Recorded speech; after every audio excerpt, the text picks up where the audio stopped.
Hello students, I am Lata Narwani, your biology teacher, Mount Literacy School, Jhansi.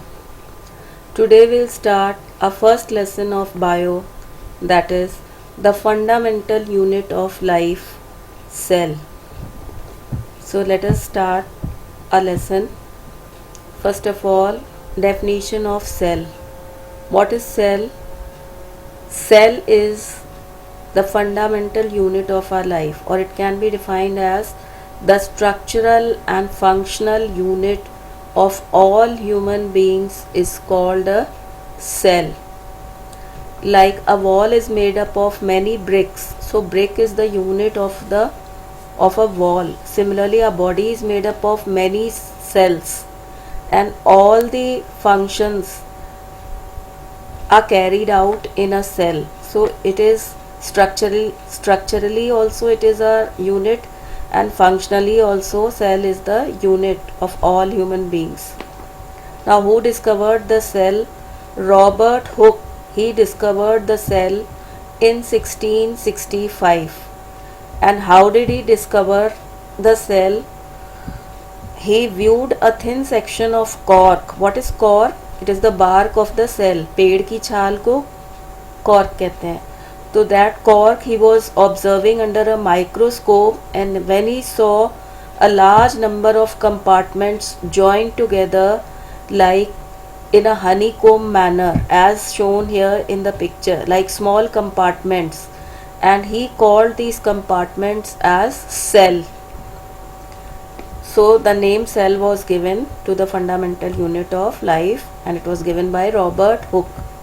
Now, what are the characteristics of a cell? First, a cell is capable of independent existence and performs all the functions of a life. Second, it consists of mass of protoplasm surrounded by a plasma membrane. Means inside a cell, the cytoplasm or the material which is filled inside is called protoplasm, and outside the cell there is a covering known as plasma membrane. Third, in plants, fungi and bacteria, it is also surrounded by a cell wall. Means in animals the limiting membrane is the plasma membrane. Means बाहरी cover जो है वो केवल plasma membrane है. But in plants, fungi and bacteria, outside the plasma membrane there is an extra covering which is called a cell wall, which is absent in animals. Fourth point is, all the organisms, they start their life as a single cell. First of all, a single cell is formed, then it starts dividing into two, from two four are formed, and it continues dividing, and many cell organisms form. So all the organisms, they start their life with a single cell. Fifth point is, the old cells are continuously replaced by the new ones. As any cells become old and old, then they are replaced by the new ones. They break down and new cells are formed. Sixth, many cells collectively form a tissue. Many tissues form an organ. The organs form various organ systems which form a living body. So it means that the cells, they combine to form tissue. Similar types of cells which perform similar functions, they are called as tissues. Then tissue form organs, and the organs form organ systems, and all the organ systems, they combinedly form a living being or a living body. So this is the constitution of our body. Next topic is cell theory. Cell theory was given by two scientists. They were British scientists, Schleiden and Schwann. These two scientists, they gave a cell theory which was given in 1839. The various postulates of this theory are: first, all living organisms are composed of cells. Means the body of any living organism is made up of cells. Second point is, cell is the structural and functional unit of any organism. All the functions are performed inside one cell. Third, all cells arise from pre-existing cells, means a new cell can only be formed by division of the previous cell. Next, the function of an organism is the outcome of the combined activities of the cells. Whatever functions we perform, that is the total outcome of the all the cells, the activities performed by the cells present in our body. Now, on the basis of number of cells, there are three types of organism. First, non-cellular, second, unicellular, and third, multicellular. So first, non-cellular. What are non-cellular organisms? As the name indicates, non-cellular organisms are those which do not contain any cell in their body. For example, virus. They are non-living unless they reach inside a living body cell.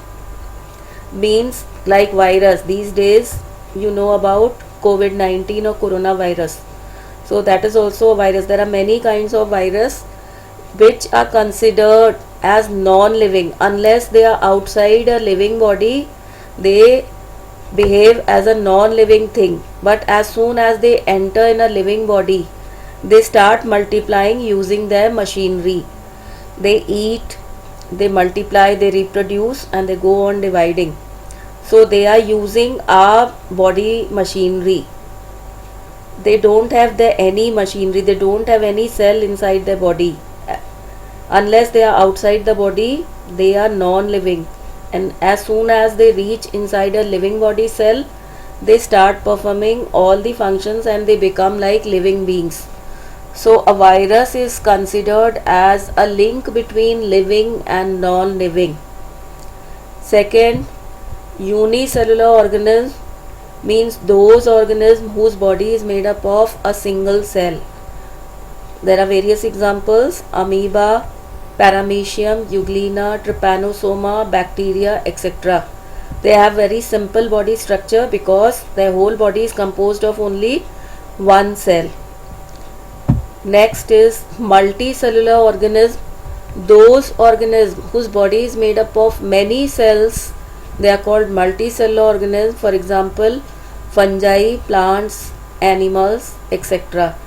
Their body is multicellular, means their body is highly developed. Various organ systems are present in their body for different functions.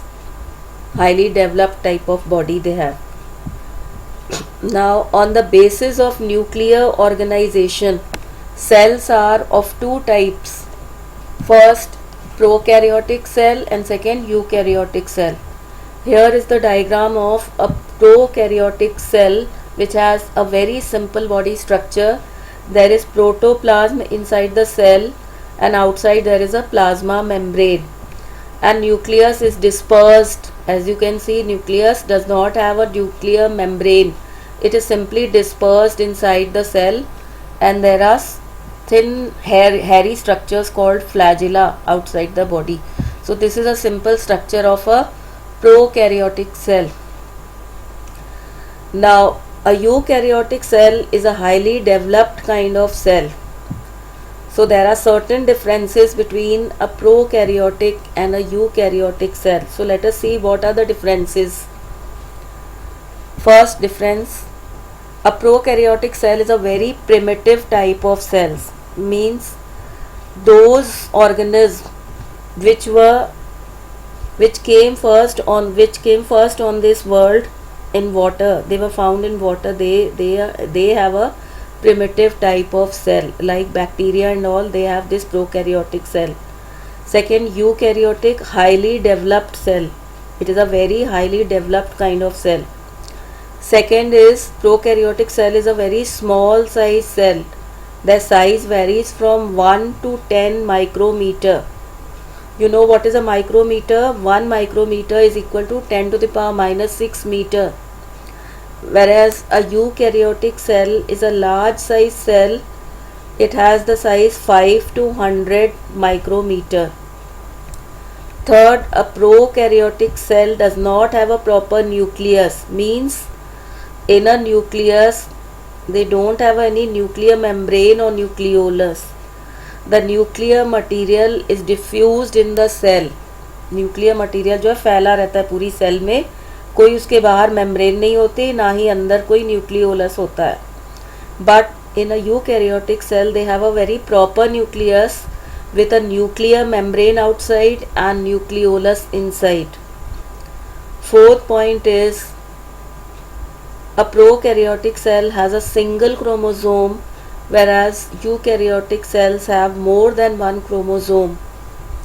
Fifth point is membrane bounded cell organelles are totally absent inside a prokaryotic cell, whereas in a eukaryotic cell membrane bounded organelles like mitochondria, plastids, Golgi bodies, etc. are present. Examples of prokaryotic cell are bacteria and blue-green algae, whereas eukaryotes are all the plant and animal cells. So this is all for today, children. Thank you.